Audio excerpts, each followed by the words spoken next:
اور مومن مرد اور مومن عورتیں بعض ان میں سے ولی ہیں، بعض کے حکم دیتے ہیں نیکی کا اور روکتے ہیں برائی سے، اور نماز قائم رکھتے ہیں اور زکوٰۃ ادا کرتے ہیں اور اللہ کی اطاعت اور اس کے رسول کی اطاعت کرتے ہیں، وہی لوگ ہیں ان قریب اللہ ان پر رحمت فرمائے گا، بے شک اللہ غالب حکمت والا ہے۔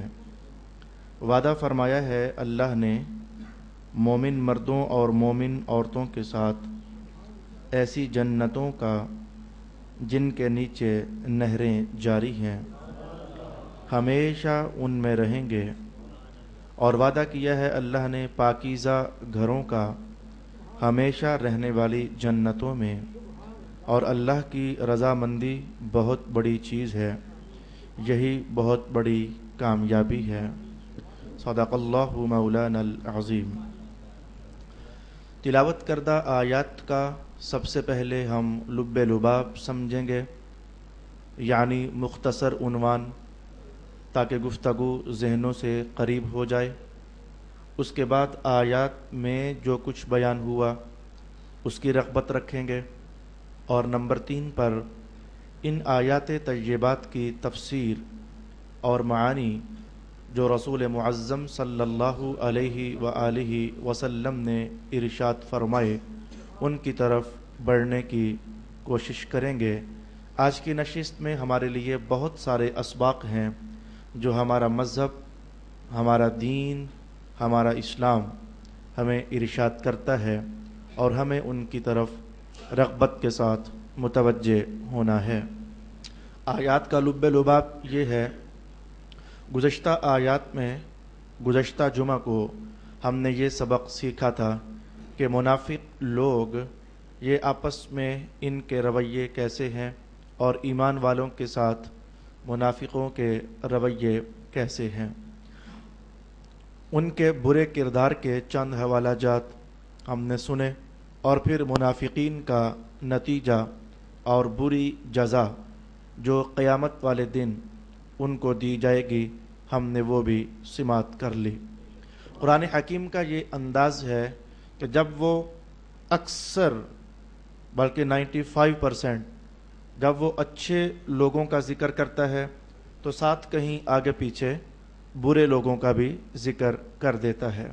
اگر کہیں برے لوگوں کا حوالہ سامنے لائے تو بالکل ساتھ ہی اوس پڑوس میں کہیں اچھے لوگوں کا عنوان بھی قرآن قائم فرما دیتا ہے، تاکہ اچھائی اور برائی کی دونوں تصویریں ہمیشہ سامنے رہیں، اور پرکھنے والوں کے لیے، نتیجہ حاصل کرنے والوں کے لیے دونوں کی پہچان کرنا آسان ہو جائے۔ منافقت اور کفر کی بات اس سے پچھلے سبق میں ہم نے سماعت کی۔ آج اللہ رب العالمین کا کلام، ہم اس میں ایمان والوں کی کچھ باتیں ہیں جو سیکھنا چاہیں گے۔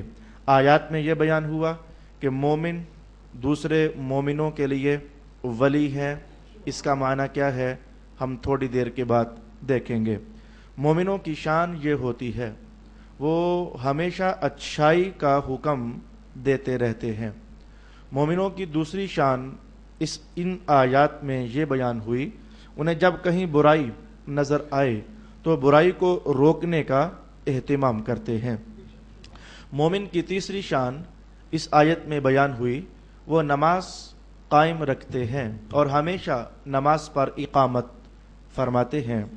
مومن بندے کی چوتھی پہچان یہ بیان ہوئی، وہ زکوٰۃ بھی ادا کرتے ہیں، اور صرف نماز اور زکوٰۃ پر بس نہیں کر دیتے، فرمایا وَيُطِيعُونَ اللَّهَ وَرَسُولَهُ، نماز کے علاوہ بھی اور زکوٰۃ کے علاوہ بھی رسول پاک علیہ السلام نے جہاں جہاں کچھ بھی حکم ارشاد کیا ہوتا ہے وہ وہاں وہاں رسول اللہ کی اطاعت کرنے کے لیے پہنچ جاتے ہیں۔ یہ 5ویں بات ہوئی۔ اب رب کائنات نے نتائج بیان کرنے شروع کیے۔ فرمایا جن مومنوں کی یہ خصلتیں ہیں ان کے لیے اللہ کے دربار سے پہلی جزا تو یہ ہے کہ ابھی کچھ ہی دن گزریں گے تو دیکھنا اللہ ان پر رحمت برسائے گا۔ اور پھر دوسری جزا بیان ہوئی کہ اللہ نے ان مومنوں کے لیے اور ان مومن عورتوں کے لیے جنتیں تیار فرمائی ہیں، جنتیں بھی ایسی جن کے نیچے نہریں جاری ہیں۔ پھر ان جنتوں میں اگلی جزا یہ بیان ہوئی کہ رب کائنات نے انہیں خوبصورت رہنے کے لیے مکانات اور گھر عطا کرنے ہیں۔ پھر اگلی جزا بیان ہوئی کہ ان گھروں میں عارضی نہیں رہنا ہے، ہمیشہ وہ مومن لوگ جنتوں میں ملے ہوئے محلات میں رہیں گے۔ اور سب سے بڑی چیز جسے قرآن نے بھی اکبر کہا، فرمایا کہ ان مومنوں کے لیے ایک بہت بڑی جزا ہے۔ رب کریم وہ کیا ہے؟ فرمایا وَرِضْوَانٌ مِّنَ اللَّهِ، سب سے بڑی بات تو یہ ہے کہ اللہ ان سے راضی ہو چکا ہے۔ تو اللہ کی رضامندی یہ جنتوں سے بھی بڑھ کر بڑی چیز ہے۔ قرآن حکیم نے یہی فرمایا وَرِضْوَانٌ مِّنَ اللَّهِ اکبر، اور اللہ کی رضامندی بہت بڑی چیز ہے۔ اب آخر میں اعلان کیا ذَلِكَ هُوَ الْفَوْزُ الْعَظِيمُ، اسے کہتے ہیں کامیابی۔ نماز پڑھنا اسے کہتے ہیں کامیابی، زکوٰۃ دینا اسے کہتے ہیں کامیابی، اللہ کے ہر حکم کی طرف لپک جانا اسے کہتے ہیں کامیابی، رسول پاک علیہ السلام کی ہر آواز پر لبیک کہتے ہوئے پہنچ آنا اسے کہتے ہیں کامیابی۔ اللہ ان کا خود ان کی جزا کا اعلان فرما رہا ہے، اب عنقریب تم پر رحمت برسے گی، اب عنقریب تمہیں جنتوں میں داخل ہونا ہے، اب عنقریب تمہیں اللہ تعالی جنات میں رکھے ہوئے تمہارے محل تمہیں عطا فرمانے والا ہے، اب عنقریب اللہ رب العالمین کی رضامندی کا نور تم پر برس جانے والا ہے۔ میں نے گفتگو کا پہلا عنوان مکمل کیا، ہم نے مختصر دیکھا کہ آیات طیبات میں کیا کچھ موجود ہے۔ آئیے ہم کچھ الفاظ کے معانی کی طرف رغبت کر لیتے ہیں۔ آج میں اپنی گفتگو کا اکثر حصہ حضرت امام جلال الدین سیوطی رحمۃ اللہ تعالی علیہ کی تفسیر الدر المنصور سے آپ کی خدمت میں بیان کر رہا ہوں۔ ارشاد ہوا کہ مومن کا ولی ہے۔ ولی کا ایک معنی حضرت امام سیوطی نے جو نقل فرمایا مدد کرنا، ولی کا معنی مدد کرنا، مدد کرنے والا۔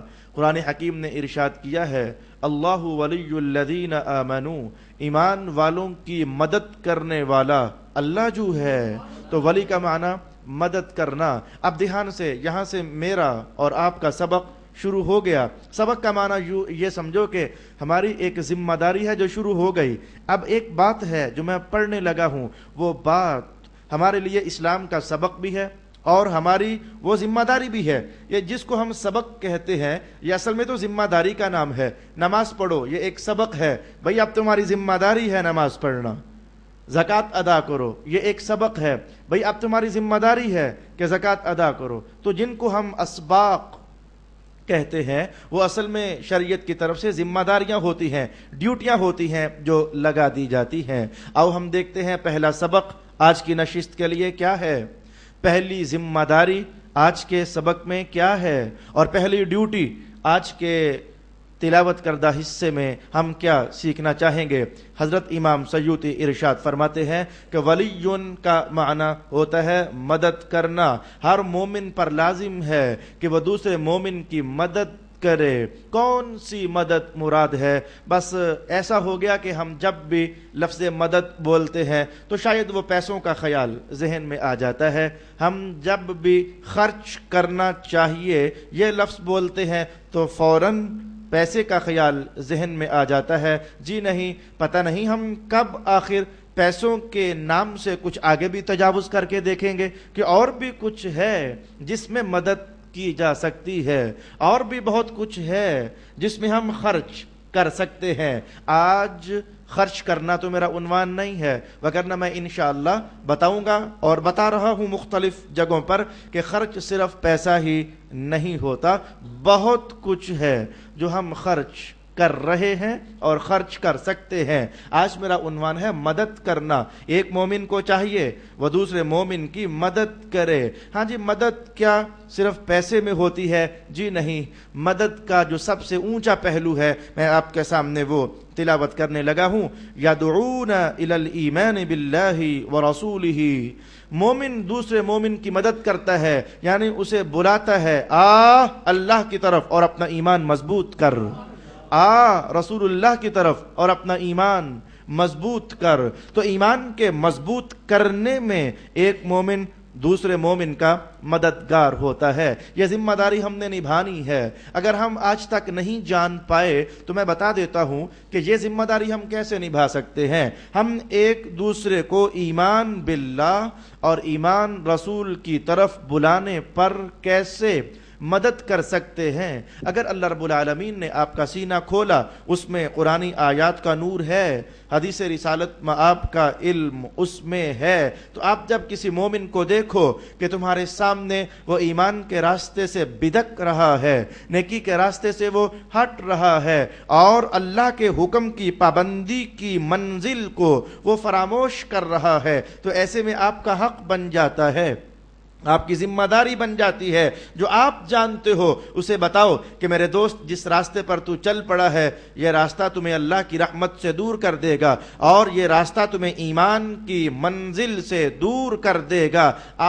حضور نے یہ ارشاد کیا، آجا سن لے، قرآن حکیم نے یہ ارشاد کیا، اگر تم میں یہ طاقت نہیں کہ تمہاری زبان فر علم کے موتی بکھیرے تو میں کہوں گا کہ آپ مومن کی مدد کیسے کر سکتے ہو؟ آپ کی نظر میں، آپ کے علاقے میں جو بڑا عالم مصطفیٰ جان رحمت کے دین پاک کی خدمت میں مصروف عمل ہے، آپ اس صاحب کو لیں اور لے کر کے اس کی صحبت میں لے جاؤ، اس کے لیکچرز انہیں سنواؤ، اس کے بیانات انہیں سنواؤ اور حضور رحمت عالم کی حدیث کی مدد انہیں فراہم کرو۔ یاد رکھنا کہ ہر شے کا ایک اثر ہوتا ہے، میں کہوں گا اگر ہلکا سا تھپڑ بھی منہ پر لگا دو تو اس کا بھی ایک اثر ہوتا ہے، ہر قول کا ایک اثر ہوتا ہے، ہر کلمے کا ایک اثر ہوتا ہے، ہر بول کا ایک اثر ہوتا ہے۔ تو رسول پاک علیہ الصلوۃ والسلام نے ایک موقع پر ارشاد فرمایا تھا، علیکم بالسمع، تم پر لازم ہے کہ بات سنو تو صحیح۔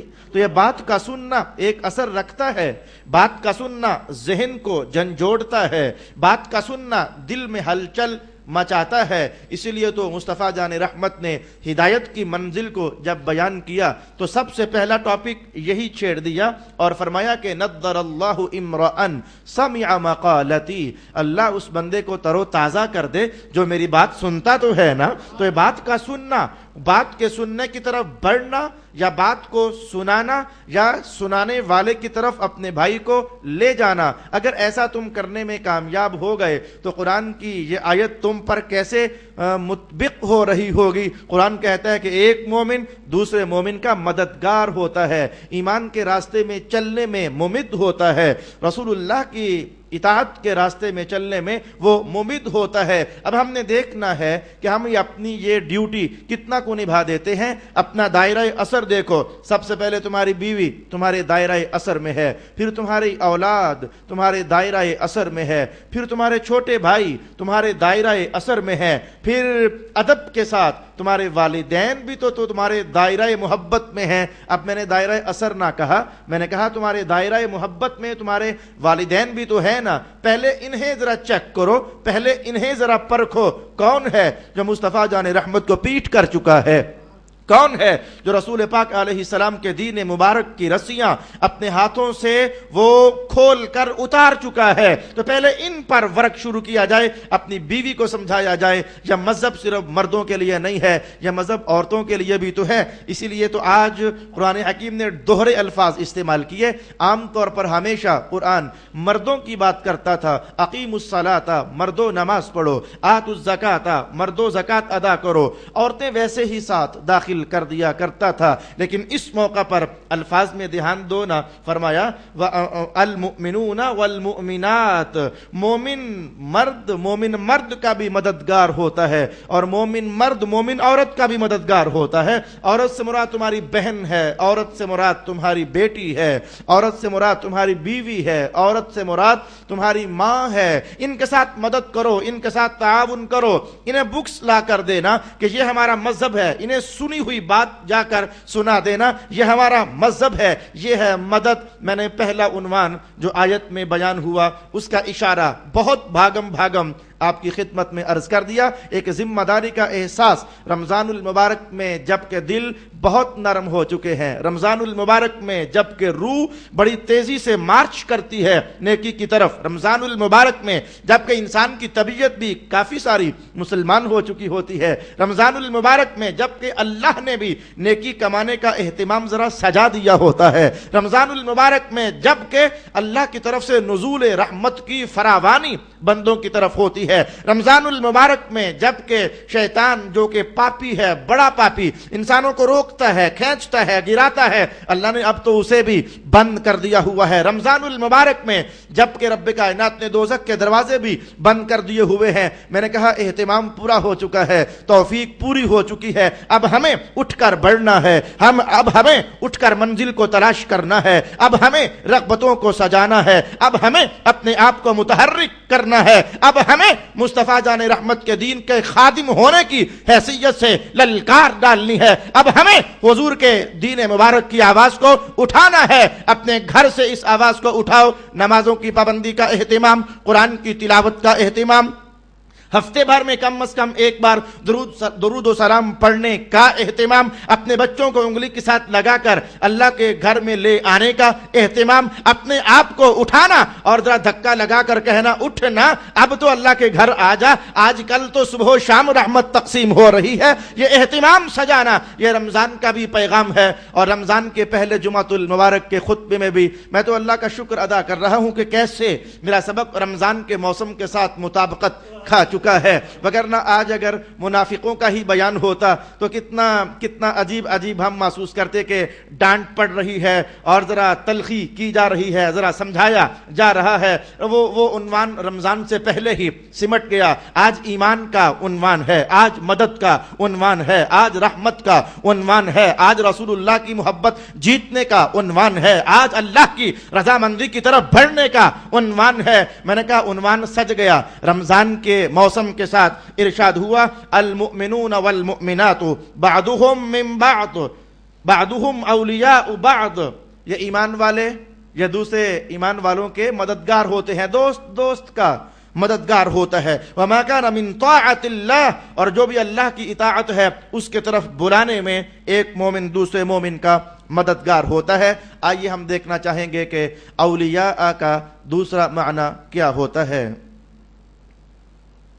ارشاد ہوا کہ یہ ولایت، یہ محبت کرنے کو بھی ولایت کہتے ہیں۔ ولی اللہ، اللہ سے محبت کرنے والا، پہلا معنی میں نے بیان کیا تھا مدد کرنا، تو ولی چونکہ اللہ کا ایمان والوں کی مدد کرتا ہے تو اس لیے ولی کہا گیا۔ اس لیے دوست کو عربی زبان میں ولی کہتے ہیں، بھئی وہ ایک دوسرے کی مدد کرنے والا ہوتا ہے۔ دوسرا معنی ولی کا محبت کرنا۔ اب دھیان سے رکنا ہے ہمیں، یہ ڈیوٹی نمبر 2 ہے، یہ ذمہ داری نمبر 2 ہے جو آج کی نشست میں ہم لے کر جائیں گے پیغام، اور اس پیغام کو صرف لے کر ہی نہیں جائیں گے، پہلے حکم کے مطابق اس کو عام بھی کریں گے، اس کی اشاعت بھی کریں گے۔ ڈیوٹی نمبر 2 کو ذمہ داری نمبر 1 کی روشنی میں ہم نبھائیں گے۔ ہاں جی، وہ دوسری ڈیوٹی کیا ہے، دوسرا سبق کیا ہے؟ فرمایا کہ ایمان والا دوسرے ایمان والے سے محبت کرتا ہے۔ بعضهم اولیاء بعض، بعض مومن دوسرے بعض مومنوں سے محبت کرتے ہیں، اسی لیے آیت کا عنوان بدل جاتا ہے اللہ ولی الذین آمنوا، اللہ ایمان والوں سے محبت کرتا ہے۔ تو ولی کا معنی محبت کرنا، تو قرآن نے سبق نمبر 2 ہمارے سامنے رکھ دیا، مومن دوسرے مومن سے محبت کرتا ہے۔ آئیے میں الفاظ آپ کی خدمت میں عرض کر دیتا ہوں۔ قال اخاؤہم فی اللہ یتحابون بجلال اللہ والولایۃ للہ، کچھ لوگ اللہ کی رضا کے لیے محبت کرتے ہیں، اللہ ہم سے خوش ہو جائے، وہ اس لیے آپس میں بغل گیر ہو جاتے ہیں۔ اللہ ہم سے راضی ہو جائے، وہ اس لیے ایک دوسرے کے ہاتھ میں ہاتھ ڈال دیتے ہیں۔ تو ذمہ داری کیا ہوئی؟ اپنی نفرتوں کو ختم کرنا ہوگا رمضان کی رحمت کے مہینے میں، اپنی عداوتوں کو ختم کرنا ہوگا، اپنے بغضوں کو ختم کرنا ہوگا، دیکھنا ہوگا کون تم سے ناراض ہے اور کس سے تم ناراض ہو۔ رب کائنات نے کہا ہو ایمان والے اور آپس میں ناراض پھریں، محبت نہ کریں، یہ ایمان کی شان نہیں ہے۔ خاص کر کے اپنے رشتہ داروں کی دنیا میں جائیے، خاص کر کے اپنے پڑوسیوں کی دنیا میں جائیے، خاص کر کے اپنے دوستوں کی دنیا میں جائیے۔ اگر بچے ہو تو اپنے والدین کی دنیا میں جائیے، کون تم سے ناراض ہے؟ اگر تم والدین ہو اور کسی موقع پر زیادتی کر چکے ہو، تمہیں اپنے بچوں کی دنیا میں اترنا ہے۔ ہمارے بچوں کو ہم سے کوئی شکوہ تو نہیں ہے، ہمارے بچوں کو ہم سے کوئی گلہ تو نہیں ہے۔ یہ ذمہ داری کا احساس نمبر 2 ہے جو میں نے آپ کی خدمت میں پیش کر دیا۔ آئیے اس پر ہم سننا چاہیں گے رسول پاک صلی اللہ علیہ وآلہ وسلم نے کیا ارشاد فرمایا۔ حضور رحمت عالم ارشاد فرماتے ہیں جب 2 مسلمان آپس میں ملیں، اور ملیں کس لیے؟ للہ، اللہ کی رضا حاصل کرنے کے لیے۔ جب 2 مومن مسلمان اللہ کی رضا حاصل کرنے کے لیے ملیں تو نتیجہ کیا ہوتا ہے؟ جب وہ جفی لگاتے ہیں، پھر ہاتھ میں ہاتھ ڈالتے ہیں، تو حضور نے فرمایا کہ ان کے ہاتھ بعد میں الگ ہوتے ہیں، اللہ دونوں کے گناہ پہلے معاف کر دیتا ہے۔ او کما قال رسول اللہ صلی اللہ علیہ وآلہ وسلم والمؤمنون والمؤمنات بعضهم اولیاء بعض یأمرون بالمعروف وینہون عن المنکر۔ جو میں نے پہلے ابھی تک سبق بیان کیا، آئندہ قرآن حکیم نے اسی کو ذرا ڈیٹیل سے بیان کیا۔ پہلے ایک لفظ میں حقیقت بیان کی تھی، کہا تھا مومن کے ولی ہوتے ہیں، تو جو تفصیل میں نے عرض کر دی اسی تفصیل کو اب قرآن حکیم نے ذرا ڈیٹیل سے بیان کیا۔ یأمرون بالمعروف وینہون عن المنکر، یہ اچھائی کا حکم دیتے ہیں اور برائی سے روکتے ہیں۔ میرا دوست یہاں رک کر کے ایک بات مجھے کہنی ہے، برائی کا حکم دینا ہی صرف کافی نہیں، نیکی کا حکم دینا ہی صرف کافی نہیں، اچھائی کا حکم دینا ہی صرف کافی نہیں، ہمیں یہ کافی شوق ہے، ہم ایک دوسرے کو دعوت دیتے ہیں نماز کی، اچھائی کی، پاکیزگی کی، طہارت کی، یہ شوق ہمارا کافی سارا ڈیولپ ہے۔ ایسا بھی ہو جاتا ہے لوگ مسائل پوچھتے ہیں، اور جی میں نے کہا چلو انہیں بھی پتا چل جائے، یہ اوروں کو پتا چلا نا، یہ ہم بہت زیادہ محسوس کرتے ہیں کہ ہم کرتے ہیں، لیکن میں کہوں گا اس سے پہلے ایک اور منزل بھی تو ہے جسے سورہ بقرہ میں اللہ رب العالمین نے بیان کیا۔ یاد رکھنا، اچھائی کی بات کرنے سے پہلے ایک اور ذمہ داری ہے جسے ہم نے جاننا ہے اور اسے نبھانا بھی ہے۔ کیا؟ میں الفاظ آپ کے سامنے پڑھ دیتا ہوں قرآن حکیم کے۔ اَتَأْمُرُونَ النَّاسَ بِالْبِرِّ وَتَنْسَوْنَ أَنفُسَكُمْ، اوروں کو اچھائیوں کی بات کرتے ہو، خود اپنے آپ کو بھول جاتے ہو۔ اوروں سے کہتے ہو نماز پڑھو، اپنے آپ کو بھول جاتے ہو۔ اوروں سے کہتے ہو سچ بولو، خود اپنے آپ کو بھول جاتے ہو۔ اوروں سے طلب رکھتے ہو حسن اخلاق سے پیش آیا جائے، جب تمہاری باری آتی ہے کسی کے ساتھ پیش آنے کی تب حسن اخلاق کو بھول جاتے ہو۔ اَتَأْمُرُونَ النَّاسَ بِالْبِرِّ وَتَنْسَوْنَ أَنفُسَكُمْ، لوگوں کو نیکی کا حکم دیتے ہو، اپنے آپ کو بھول جاتے ہو۔ ہاں جی، اب لگ گیا نا احساس کہ واقعی اوروں کو کہنے میں، سنانے میں، بتانے میں ہم بڑے سری تیز واقعہ ہوئے ہیں، لیکن وہ اندر کا من اسے کون سمجھائے گا؟ تمہارے اندر کا انسان اسے کون سمجھائے گا؟ اور میں ایک اور حوالہ میرے ذہن میں آ پہنچا تو قرآن حکیم کا عرض کر دیتا ہوں۔ مولا کائنات نے ہر گھر کے سربراہ کو یہ حکم ارشاد کیا، کیا؟ وَأْمُرْ أَهْلَكَ بِالصَّلَاةِ، اے گھر کے سرپرست اپنے گھر والوں کو نماز کا حکم دے۔ وَأْمُرْ أَهْلَكَ بِالصَّلَاةِ، اپنے گھر والوں کو نماز کی تلقین کر، لیکن فوراً بعد آگے کیا کہا؟ وَاصْطَبِرْ عَلَيْهَا، اور خود بھی پڑھ، خود بھی اس پر صبر سے کار بند رہ۔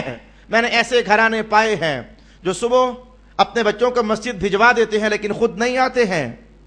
میں نے ایسے باپ پائے ہیں جو بچوں کو نماز کی تلقین کر دیتے ہیں لیکن خود اس بات کی طرف نہیں آتے ہیں۔ تو میں کہنا چاہوں گا ہمیں اس پر غور و فکر کرنا ہے۔ ہمیں کچھ سلجھنا ہے اپنے آپ کو، تو آؤ پھر میں سبق کیسے بیان کروں گا جو ابھی تک میں نے کہا، اس سبق کو میں پھر سے کہنے لگا ہوں۔ ہاں جی، مومن کا مددگار ہے، یہ پاکیزگی کی نیکی کی دعوت دیتا ہے، لیکن دعوت کا کام اپنے اندر سے شروع کرتا ہے۔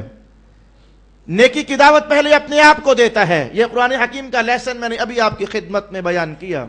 وہ نیکی کی تلقین پہلے اپنے آپ کو کرتا ہے، پھر اس کے جو قرب و جوار میں اس کے حلقہ اثر میں ہوتے ہیں، پھر ان پر وہ نیکی کی تلقین کا آغاز کرتا ہے۔ یأمرون بالمعروف وینہون عن المنکر، یہ بڑا ضروری کام ہے۔ نماز حکم خداوندی، زکوٰۃ حکم خداوندی، ایسے ہی یہ بھی تو حکم خداوندی ہے۔ کنتم خیر امۃ اخرجت للناس تأمرون بالمعروف وتنہون عن المنکر، تم بہترین امت ہو، تم اچھائی کی تلقین کرنے والے ہو اور برائی سے روکنے والے ہو۔ تو یہ بھی ایک حکم خداوندی ہے، اپنے اپنے دائرہ اثر میں ہمیں یہ حکم نبھانا ہے۔ اور رسول اللہ علیہ السلام نے اس کی جو جزا ارشاد فرمائی ہے، اس جزا کے بعد انسان کا دل کتنا راضی ہو جاتا ہے، انسان کی روح کتنی خوش ہو جاتی ہے۔ کون سی جزا؟ قال رسول اللہ صلی اللہ علیہ وآلہ وسلم نضر اللہ امرأ سمع مقالتی ووعاها وأداها۔ یہ حدیث کے الفاظ آج کوئی میں پہلی بار آپ کے لیے تلاوت نہیں کر رہا، یہ مختلف مواقع پر یہ الفاظ میں آپ کی خدمت میں عرض کر چکا ہوں، آج پھر میری عنوان کی لپیٹ میں آ گئے تو میں عرض کر رہا ہوں۔ حضور رحمت عالم نے فرمایا جو شخص 3 کام کرتا ہے، جو شخص 3 کام کرتا ہے، میں محمد اس کے لیے دعا کروں گا۔ وہ 3 کام کون سے ہیں؟ وہ میری بات سنتا ہے، آج آپ سننے تک تو پورے اتر آئے، وَوَعَاهَا، پھر اسے محفوظ کرتا ہے، ذہن میں بھی عمل میں بھی۔ اب اس کے بعد اگلی ڈیوٹی بڑھ رہی ہے آپ کی، سننے تک آپ آ پہنچے، پھر اسے محفوظ کرنا ہے، ذہن میں، دل میں، دماغ میں، عمل میں، 2 باتیں۔ اور تیسری بات وَأَدَّاهَا، پھر کسی دوسرے کو بتانا ہے۔ وہ دوسرا تمہاری بیوی، تمہارے بچے، تمہارا بھائی، تمہارا دوست، تمہارا پڑوسی، تمہارا کچھ بھی fellow, class fellow, school fellow, college fellow, دکان فیلو، کچھ بھی فیلو، تمہارا کچھ بھی ایسا پڑوسی ساتھی، اسے پہنچانا ہے۔ فرمایا 3 کام تمہاری طرف سے۔ اب میں محمد دعا دینے لگا ہوں، حضور دعا ارشاد فرمائیں، فرمایا نضر اللہ، اے اللہ اسے خوش فرما دے، اے اللہ اسے تر و تازہ کر دے، اے اللہ اسے بہاراں کر دے، اے اللہ اسے خوشحالیاں عطا کر دے۔ یہ رسول پاک صلی اللہ علیہ وآلہ وسلم کی دعا۔ میرا وقت سمٹ رہا ہے۔ المؤمنون والمؤمنات بعضهم اولیاء بعض یأمرون بالمعروف وینہون عن المنکر۔ میں کہوں گا قرآنی جزا بھی تو سن لو، امر بالمعروف اور نہی عن المنکر، اچھائی کی بات۔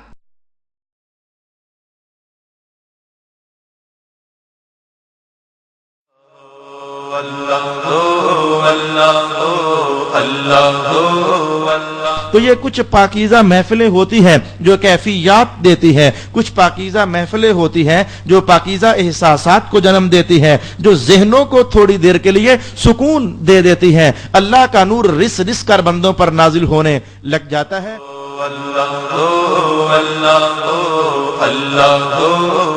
ہر بندہ اللہ کا محتاج ہے، کہنا چاہو تو غریب اپنی دنیا میں محتاج ہے، مالدار اپنی آخرت میں محتاج ہے غریب کا۔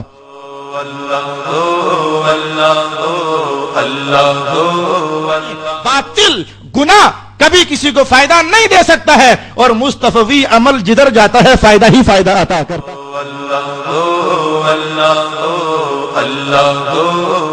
اپنے بچوں کا بچپن اللہ کے ذکر کے سائے میں ڈھالو، اپنی جوانیاں اللہ کے ذکر کے سائے میں ڈھالو، اور اگر بوڑھے ہو تو اپنا بڑھاپا اللہ کے ذکر کے سائے میں ڈھالو، اپنے گھروں پر اللہ کے ذکر کی چھاؤں ڈالو۔ اللہ